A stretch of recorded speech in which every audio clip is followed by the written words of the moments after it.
大家都说这是香港电影史上最强的佛道之战。虽然是动画，但是很多人一眼就看出了这是鬼才导演徐克的作品。1997年，徐克导演将《倩女幽魂》3部曲改编成动画电影，并邀请了宫崎骏《龙猫风之谷》的班底进行制作，首次将2维和3维日本动画和中国版画相结合，打造出了这部港片史上史无前例的动画电影《小倩》。片中光怪陆离的午夜鬼市、脑洞大开的投胎火车等等桥段，都被4年后的《千与千寻》借鉴。有人说《千与千寻》能获得奥斯卡金像奖，有一部分功劳都是这部影片的。而且小倩的国乐2版配音更是大咖云集，堪称当时的巅峰豪华阵容。徐克最后甚至只分到了狗狗金坚的配音，一会儿大家可以仔细听听，看能听出几个声音。故事从宁采臣被前女友抛弃开始，女友小兰要嫁人了，可是新郎却不是宁采臣。我结婚都没请你，你还死跟着来干什么啊？那个，你忘了我送给你的亲笔金坚吗？还给你！你这只金坚吃我的住我的，还到处撒尿撒屎。还有，我最讨厌狗的。我要这样，哎呀！我金不要了，我只要爱情。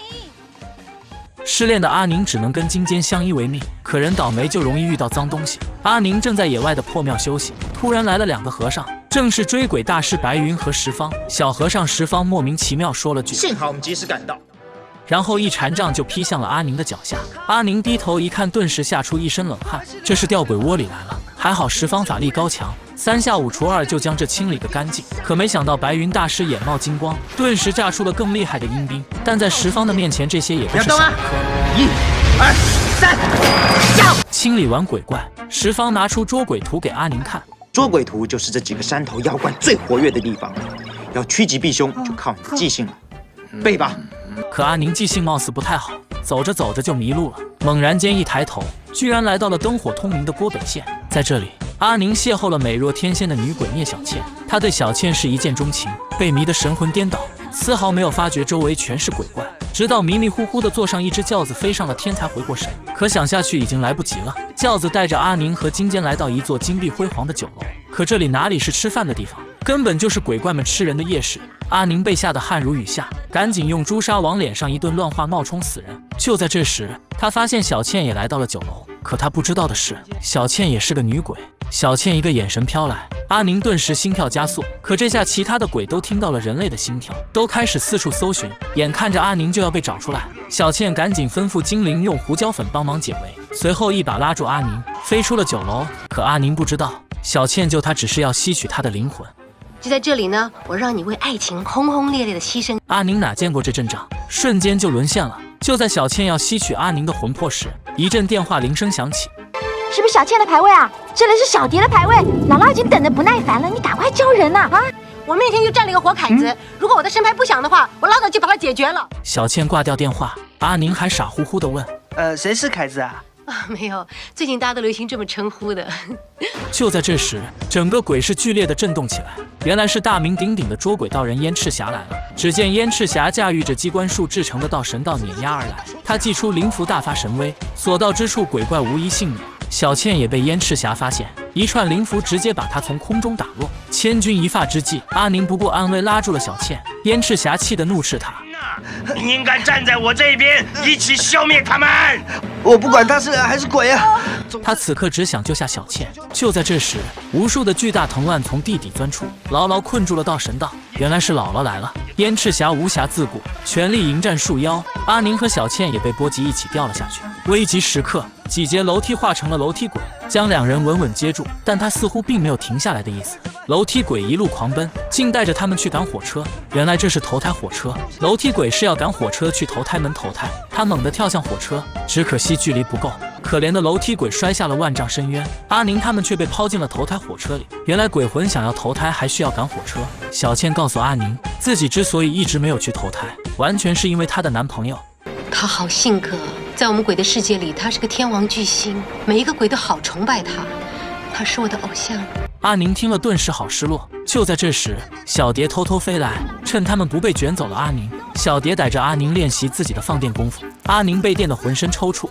放开他！小倩及时出手救下了阿宁，可小蝶又从背后偷袭电翻了他们。这时太阳升起，小蝶赶紧跑掉了。幸运的阿宁被树杈接住，一路翻滚，正好翻到了小倩身上。一缕阳光从阿宁耳边穿过，瞬间灼伤了小倩的皮肤。阿宁只能用身体挡住太阳，但随着太阳不停升高，影子会越来越小，小倩迟早会被炙热的阳光化为灰烬。这时，金坚突然发现一片水塘，阿宁马上想到了办法。他把小倩压在身下，慢慢往水塘爬去。两人一番努力，小倩终于躲进了池塘里。但躲在池塘并不是长久之计，太阳很快也会晒到水底。这时，阿宁突然想到了自己的雨伞，小倩钻到了伞里，终于得救了。可没走多远，他们再次遇到了燕赤霞。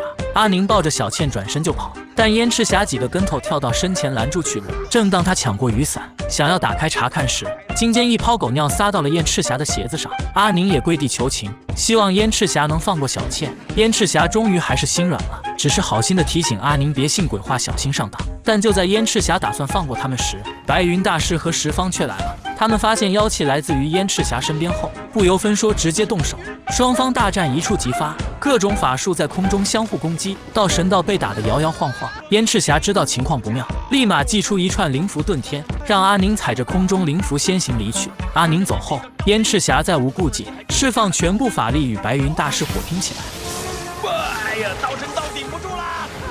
入夜后，阿宁和小倩来到了兰若寺。小倩的男朋友黑山老妖今晚在这正好有演出，灯光闪耀中，黑山老妖霸气登场。小倩迫不及待飞了过去，一曲高歌瞬间迷倒了现场无数的粉丝。小倩径直飞到黑山老妖的掌中，随着她的歌声翩翩起舞。台下的阿宁欲哭无泪，连小蝶也看不下去了。他放出蝴蝶袭去，蝴蝶在靠近小倩的瞬间，却被他化为朵朵鲜花。不服气的小蝶再次发动攻击，这次成功干扰了小倩。快要跌落之际，小倩本能地抓住了黑山老妖的一缕头发，然而正是这一缕断发，却激怒了黑山老妖。他毫不留情，猛然将小倩打落高空。就在他要砸死小倩时，阿宁不顾危险飞身将小倩救下，还大骂黑山老妖，这彻底惹恼了他。就在这危急关头，一片金光乍现，白云大师和十方赶到，双方瞬间打成一片。黑山老妖放出无数头发，想要缠住白云大师，不料和尚最讨厌的就是头发，直接开大招风火雷电，龙转九天。顷刻间，黑山老妖的一头秀发被烧得一根不剩，气急败坏的黑山老妖只能遁地逃走。而此时，阿宁也带着小倩躲入到一个山洞中。伤心欲绝的小倩对爱情失去了信心，阿宁为了安慰小倩，并证明他的爱，甘愿交出自己的魂魄，让小倩带回去交差。最终，小倩还是夺走了阿宁的魂魄。你的身体已经没有用了，跟我走吧。看到小倩带回了魂魄，姥姥喜出望外，她马上施展吸星大法，向着阿宁吸去。看着小倩伤心难过的神情，阿宁也释然了。再见，谢谢你。第一次看到有人为了我离开而伤心。眼看着阿宁就要被姥姥吸进身体，小倩终于忍不住了，她冲上去一把拉住阿宁就往回拽。小蝶也被他们感动了，放出蝴蝶帮助他们。失去了关键灵魂的姥姥顿时走火入魔，顷刻间被打回原形，化作一株大树。小倩带着阿宁逃回到了山洞，将他的魂魄放回肉身。经历了这一切后，小倩也意识到自己喜欢上了阿宁，想要跟他长相厮守。阿宁想到了投胎火车，一番商量过后，两人决定一起去投胎，但投胎时一定要小心无情锤，一旦被无情锤砸到，就会忘记前世的记忆。不过只要小心避开无情锤，他们就会知道自己要投胎的地方，还能保留记忆，这样就可以找到彼此了。就在两人做出约定时，黑山老妖再次出现，小倩拉上阿宁逃出山洞，直奔投胎火车。不料黑山老妖也跟着跳了上来。就在这时，燕赤霞及时赶到，直接破开了黑山老妖的头颅，钻进了他的身体，从内部施展神威，把黑山老妖的身体炸得粉碎。可刚把这个麻烦解决掉，更大的麻烦又来了。白云大师和十方又来搅局了，师徒俩是要将妖魔鬼怪一网打尽。白云大师金光绽放，全身长出无数手臂，朝着投胎火车抓去。火车顿时被拦住去路。燕赤霞火冒三丈，一招撒豆成兵，幻化出无数分身，跟白云大师站到一起。我看不断你呢，我就敲开你！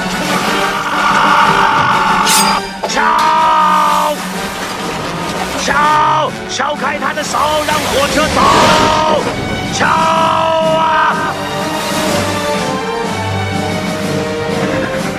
火车终于顺利脱身，朝着投胎门驶去。可他们忘了，还有个十方在这呢。他祭出葫芦法宝，数条龙卷风挡在了火车前面。突然2道电光将十方电得浑身发麻，原来是小蝶来帮忙了。我终于电到一个男人了，还很大反应哎！火车顺利逃出，可小蝶和小倩却被白云大师抓住。燕赤霞一咬牙，好人帮到底，送佛送到西，直接耗尽毕生修为，对白云大师发动了终极一击。小倩他们终于得救了，眼看投胎门就要关上，阿宁连忙用身体撑住大门，让超时的火车顺利穿了过去。这时小倩已经得到了投胎信息，剩下的就是想办法避开无情锤了。两人进入投胎门，身体开始不断缩小。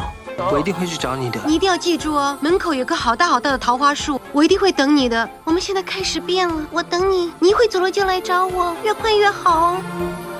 小蝶只能在门口目送姐姐最后一程，燕赤霞和白云十方也扭打着进了投胎门，三个人立马缩小，开始变成孩子。前面就是铺天盖地的无情锤，数量远远超出阿宁和小倩的想象。两人努力地躲避着无情锤，可闪躲中还是被分开。投胎的那家在北村，门口有棵桃树。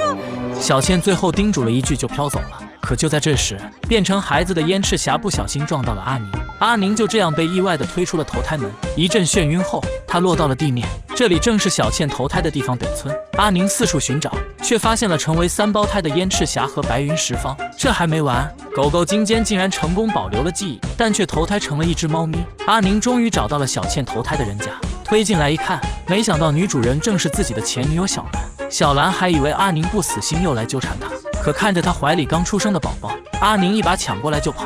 她抱着宝宝跑到河边。你投胎的时候避开了无情锤，你应该可以跟我说话了，是不是啊，小倩？但宝宝没有说话，却大声哭闹起来。